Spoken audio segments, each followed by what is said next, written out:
What is good, ladies and gentlemen? It is February 12th, right? Yep, February 12th here in Asia, and it's February 11th in most countries in the Western Hemisphere, the evening of, that is. So let's get started. I just wanted to make this really quick emergency podcast about Bitcoin because India is preparing to ban all cryptocurrency in India. And the reason, of course, is because the Reserve Bank of India has their own cryptocurrency. They don't want anyone else trading anything in competition. As I said numerous times, that's why a lot of these narratives, and I've said this a million times, my patrons know this, because I'm not pro Bitcoin, I'm not anti Bitcoin, I'm all for monetary competition. So let all forms of money exist, but if you're allowing Bitcoin to be used in the market to buy and sell things, you have to allow gold, which this is what I said about Bitcoin. Decentralization does not matter of creation. Decentralization of gold is as far as the mining, it's decentralized. But the thing that matters is that nation states can make laws that prohibit its use as money at any point in time. Because what they do, for example, in the United States is, okay, right now, I'm just looking right now to buy anything less than $20,000, you're not going to get a discount until you buy more than $20,000 worth of gold coins. So if you buy, say, like an American Eagle, and you buy less than $20,000 worth of 1 ounce American Eagle coins, you have to pay $1,990 per coin right now, okay? So that is your buy-in price to buy a gold coin. And that's pretty much across, different dealers. That's pretty much in and around that price, $1,990. But on the front of that 1 ounce American Gold Eagle is stamped $25 US. So they call that the face value of that coin. If you use a gold coin as legal tender, that what is the legal price of that gold coin is not the $1,990 you paid for, but the $25 stamped on that coin. So if you go spend that in a coin, it's illegal for any merchant. And why would any merchant give you $1,990 worth of merchandise in the store if they can get arrested and thrown in jail for giving you more than $25 worth of credit?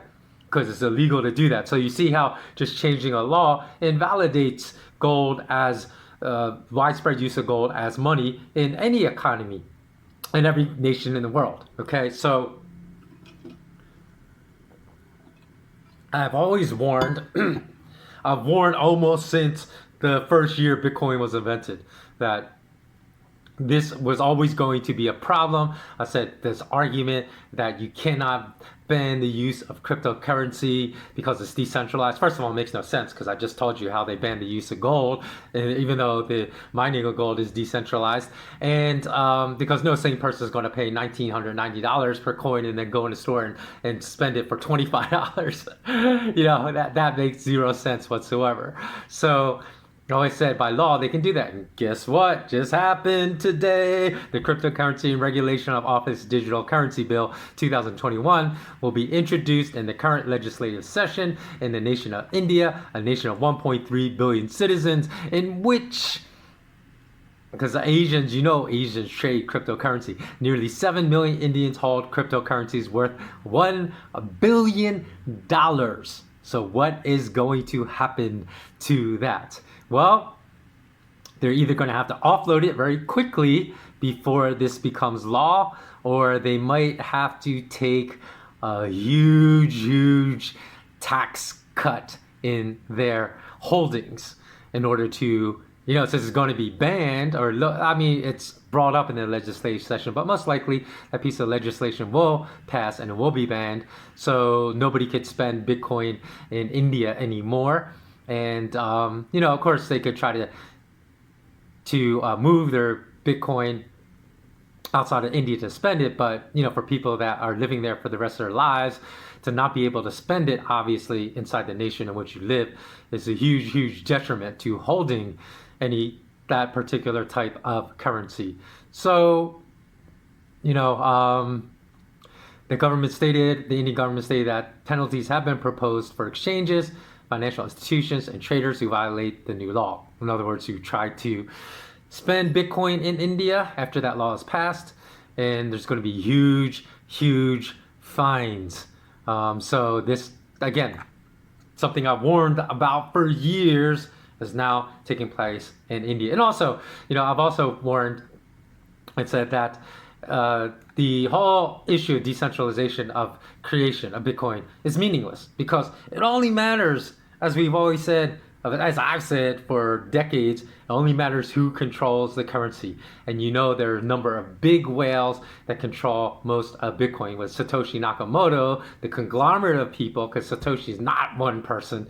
He's a conglomerate of people. Most likely, my humble opinion, though a lot of people disagree with it, a state-sponsored institution as part of that conglomerate owns 1.1 million Bitcoins, which right now is worth more than $47 billion worth of Bitcoins. Now, when Bitcoin was 16,000, it only took the sale of 1,000 Bitcoins, right, which translates to $16 million, to push the price down or up by 7%. So think about that. One person could move the price of Bitcoin by 7%. And I know, given the volatility of Bitcoin on a day-to-day basis, 7% is nothing. You can go down 7% in 5 minutes and go back up 10% in the next 5 minutes. So I know that's nothing. But think about that. If the price of silver goes down by 7%, people start freaking out over a 7%, even though that's extremely rare. If the price of silver goes down by 4%, people start freaking out, with it, like if that's within a 24-hour period. But think about that. $16 million is nothing to institutions we know, who are supposed enemy Bitcoin hodlers,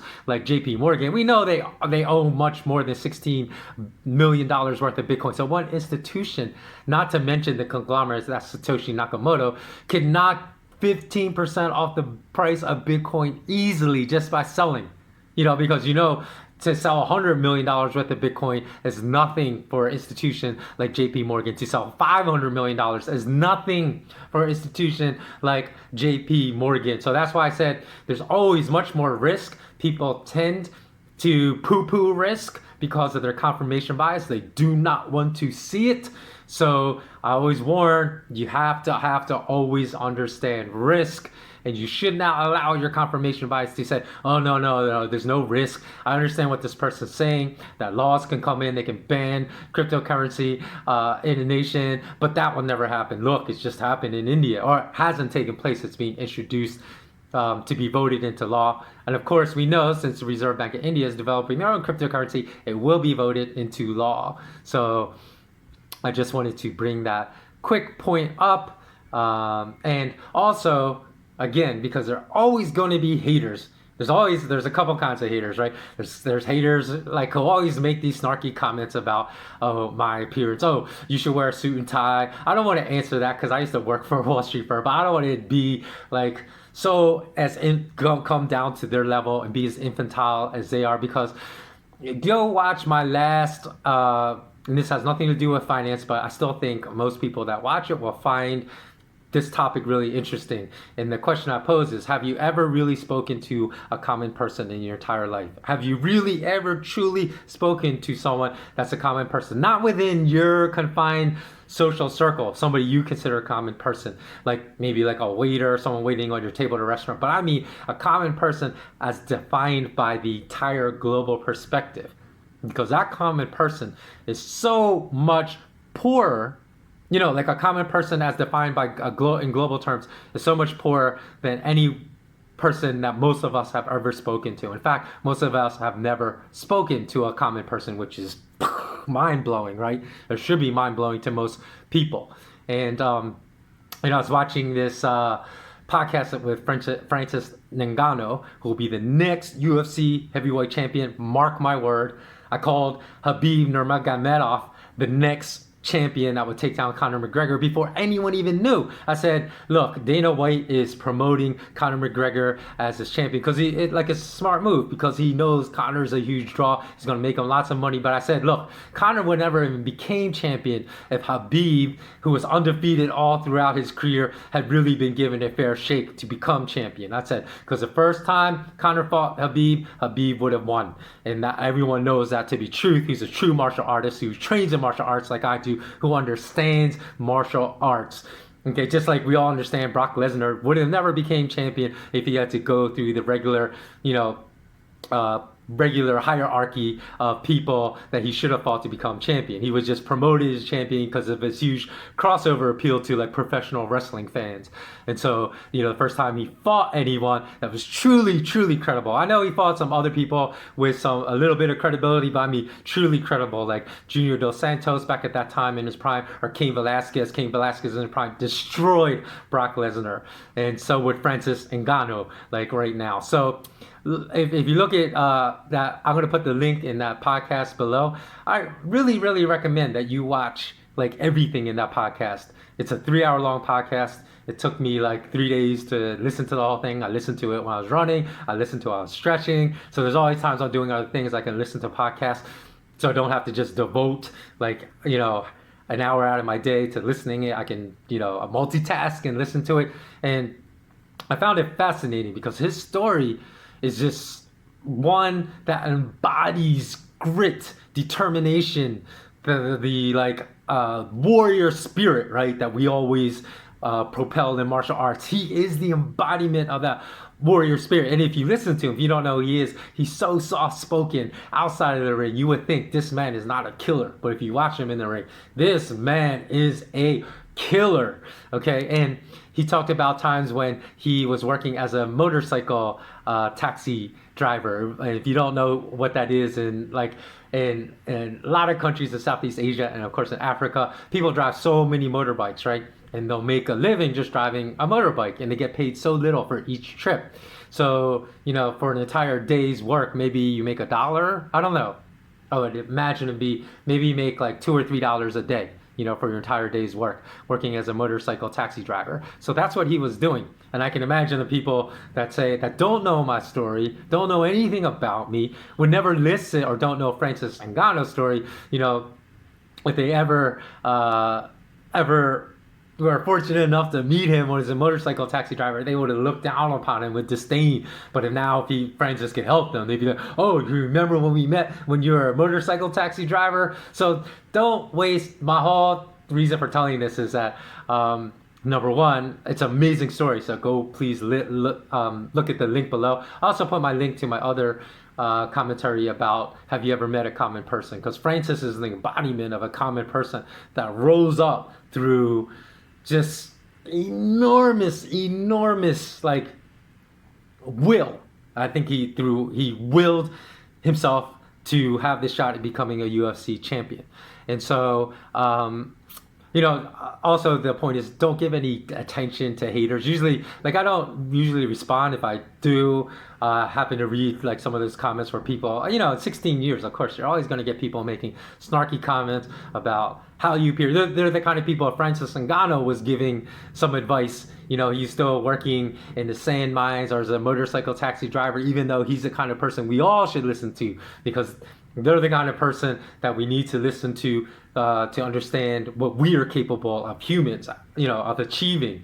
That if they looked at his appearance and say, oh, look, he's homeless. Look, he has to scrounge in dumpsters for food. These are all things Ngannou had to do. They would look down on him and say, what can I learn from him? I can't learn anything from him, when we can learn a tremendous amount, And so the people that will just slough off people because of the way they look, or even they don't even understand their circumstances. They don't understand. Like Francis said, sometimes he felt ashamed. He would just stick to himself when he was a school child because he couldn't afford a pen, or his parents couldn't afford to buy him a pen or like a notebook, so he didn't have these things. And like other kids would just make fun of him, but meanwhile, he's working twice as hard as all these privileged kids he was in school with, because he was working in the sand mines when he was a little kid, and at least he said, I was earning my keep. I was earning my money. What were these kids doing? Just taking handouts from their parents, and I feel the same way. Like when people criticize you without knowing your story,